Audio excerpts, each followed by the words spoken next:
बिस्मिल्लाहिर्रहमानिर्रहीम। आज मैं आपके लिए ढाका चिकन की रेसिपी लेकर आई हूँ। ये चिकन बहुत ही ज़्यादा मज़े का बनता है। इसका टेस्ट बहुत ही डिफरेंट है, ये यूनिक है। ये अंदर से बहुत ही जूसी बनेगी और बाहर से काफ़ी टेंडर और क्रिस्पी होगी। तो चलें इस रेसिपी को बनाना स्टार्ट करते हैं। सबसे पहले मैंने यहाँ पर 3 खाने के चम्मच भरकर ले लिए हैं कॉर्नफ्लोर के और उसमें ऐड कर दिए हैं 2 खाने के चम्मच मैदे के। अब मैं इसमें ऐड करूँगी चिकन पाउडर 1 चाय का चम्मच और नमक यहाँ मैं यूज़ कर रही हूँ आधा चाय का चम्मच।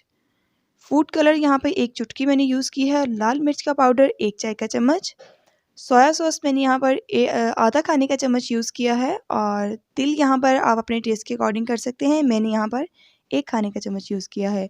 1 अदद अंडा ऐड कर देंगे इसमें और पानी जितनी रिक्वायर हो आपने उतना ऐड करना है। इस पेस्ट को ज़्यादा पतला नहीं करना क्योंकि जब इसको हमने मैरिनेट करना है तो ये तब भी थोड़ा सा पतला हो सकता है।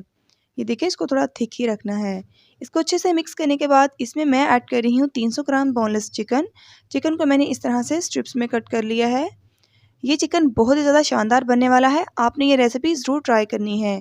इसका टेस्ट बहुत ही ज़्यादा यूनिक होता है और बहुत मज़े का लगता है। ये देखें इसको अच्छे से मिक्स कर लेना है और तकरीबन 30 मिनट के लिए या 25 मिनट के लिए आपने इसे मैरिनेट कर लेना है।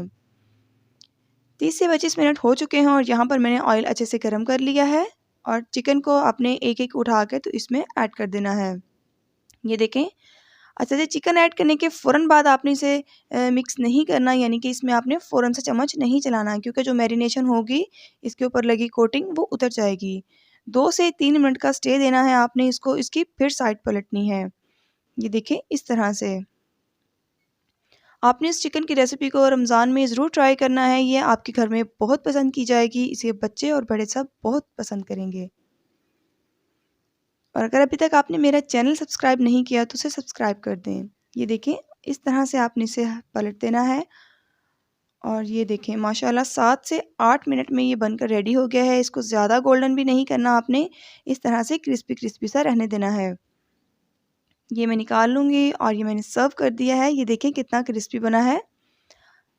तो अगर आपको ये रेसिपी अच्छी लगी है तो मेरे चैनल को सब्सक्राइब कीजिएगा और वीडियो को लाइक कीजिएगा।